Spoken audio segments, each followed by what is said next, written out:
Hello friends, welcome back to my channel Dhrubatara. আশা করি তোমরা সকলে ভালো আছো। আমিও খুব ভালো আছি। এখন প্রচণ্ড গরম। দেখো আমাদের বাইরের ওয়েদারটা তোমাদের সাথে শেয়ার করছি। একটু আগে একটু বৃষ্টি হয়ে গেল, তাতে আরও গরমটা বেড়ে গেল। এই দেখো একটু রোদ্দুরের জন্য এদিকে শেডটা এটা ফেলে দিয়েছি, এদিকেরটা ফেলেছিলাম, এখন আবার একটু হাওয়া দিচ্ছে বলে তুলে দিলাম। তো আজকে আমি তোমাদের সাথে শেয়ার করবো আর একটা নতুন গার্ডেনিংয়ের ভিডিও, যেটা তোমাদের অনেকেরই এটা কাজে লাগতে পারে। তো চলো তাহলে সোজা চলে যাই। কি কি দেখাচ্ছি আজকে দেখাই তোমাদের। দেখো এই স্নেক প্ল্যান্টের দুটো পাতা, আমার যে স্নেক প্ল্যান্টের গাছ আছে সেখান থেকে পড়ে গেছে। বিভিন্ন কারণে পড়ে যেতে পারে, মাটি হয়তো কোনো বেশি ভিজে ছিল বা বেশি শুকিয়ে গেছিলো, তো এটা একটু খারাপ হয়ে গেছে। দেখছো এই প্রপোর্শনটুকু এই দুটোরই খারাপ হয়ে গেছে, কিন্তু বাকি পাতা দুটো কিন্তু সুন্দর আছে, বাকিগুলো একদম শক্ত সুন্দর রয়েছে। তো এগুলোকে ফেলে দেব না, এগুলো দিয়েও আমরা নতুন স্নেক প্ল্যান্ট তৈরি করে নিতে পারি। তো সেটাই তোমাদের সাথে শেয়ার করব, কিভাবে সেটা আমি এখন করব। সেটা করার জন্য প্রথমেই যেটা করব সেটা হলো, যেটুকু পোর্শন খারাপ হয়ে গেছে সেটুকু পোর্শনকে কেটে নেব, বাদ দিয়ে দেব। দেখো এইটা যে ভেঙে গেছে, এটা কিন্তু নরম হয়ে গেছে, এটা লাগালেও হয়তো হবে না। তো সেই জন্য এটাকে আমি বাদ দিয়ে দিচ্ছি। এই পোর্শনটা যদি বাদ দিয়ে দিই, বাকি পাতাটা কিন্তু বেশ ভালো রয়েছে, শক্ত সুন্দর রয়েছে। সেম এটার ক্ষেত্রেও তাই। এই দেখো দেখতে পাচ্ছ এটা খারাপ হয়ে গেছে।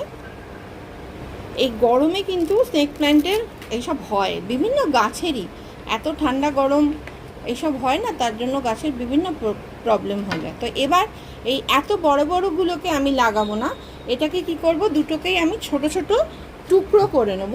নিয়ে এর একটা কায়দা আছে, সেটাই তোমাদের সাথে শেয়ার করব। প্রথমে পাতাটাকে আমি 3টে ভাগ করে নিচ্ছি এর হাইট অনুযায়ী। এই 3টে ভাগ করে নিচ্ছি।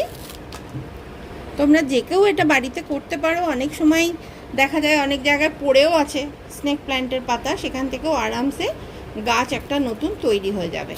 এই দেখো আমি দুটোকেই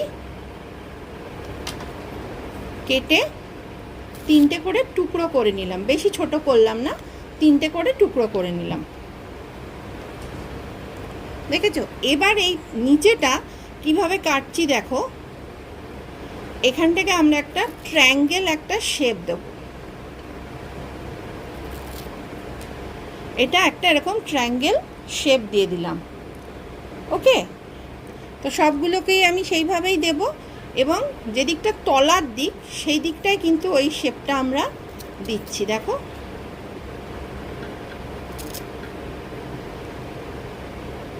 যখন এটা করবে একটু ধীরে সুস্থে, তাড়াহুড়ো করে নয়, তাহলে গাছের মানে পাতাটার বাকি অংশটাও কেটে যেতে পারে, সেটা ঠিক হবে না।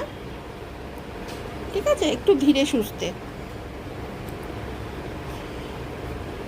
গাছও হলো তোমার ছোট্ট বাচ্চাদের মতো, তাদের তুমি যত সুন্দর করে যত্ন করে রাখবে, তারা ততটাই তোমাকে খুশি করবে। সুন্দর করে এগুলোকে আস্তে আস্তে করে আমি সবগুলোকে কেটে নিচ্ছি। যখন এগুলো কাটবে না, তখন একটু ধারালো কাঁচি দিয়ে কাটবে, যাতে একবারেই জিনিসটা কাটা যায়। ঠিক আছে, তাহলে সেটা অনেক বেটার হবে।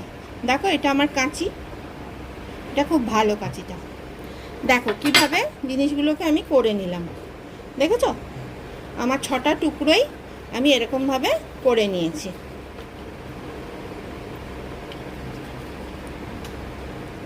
আমিগুলো এবারে যেটা করবো সেটা হলো, এই যে মাটিগুলো নিয়েছি এর মধ্যে এগুলোকে বসিয়ে দেবো।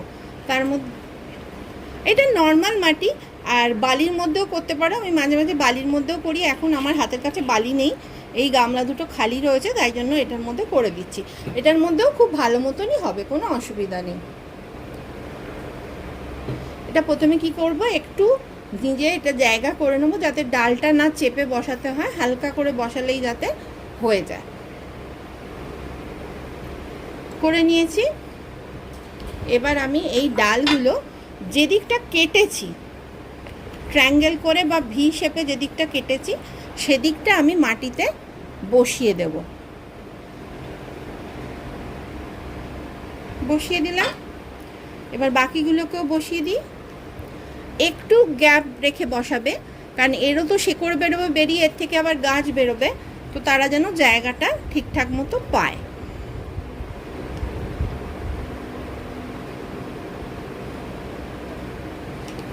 আর যখন বসাচ্ছি মাটিটা একটু ভিজে, যাতে এগুলো আরামসে ঢুকে যায়, এটা ভেঙে টেঙে যাতে না যায়। এই দেখো 3টে করে দিয়েছি, এবার বাকিটা করে দিই এখানে। তার জন্য যেটা বললাম, প্রথমে আমি একটুখানি জায়গা করে নিচ্ছি যাতে ডালগুলোয় কোনো চাপ না পড়ে, মানে পাতাগুলোয়।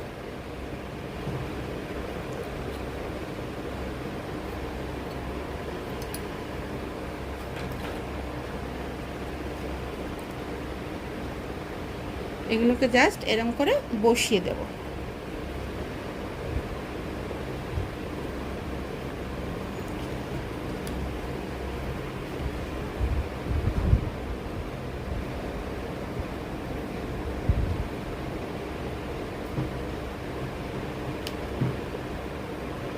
মাটিগুলোকে একটু দিয়ে একটু চেপে দিলাম যাতে ওটা বেরিয়ে না পড়ে।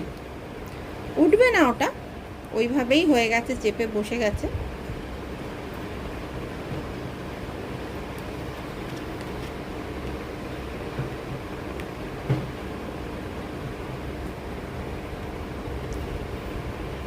দেখেছো?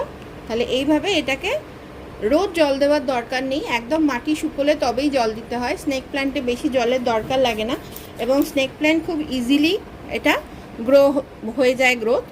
আর দেখো, 2টো পাতা থেকে আমার এখানে 6খানা নতুন গাছ আমি তৈরি করতে পারবো।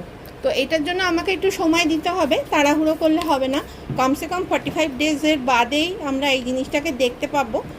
আর সেটা তখন মাটি থেকে তোলার দরকার হবে না, এই যে এখান থেকেই দেখবে নতুন গাছ বেরিয়ে গেছে। তো মাটি যখন শুকনো হচ্ছে তখনই জল দাও, তার আগে দেবে না। আর এটা শেডের মধ্যে রাখবে, রোদ্দুরে না।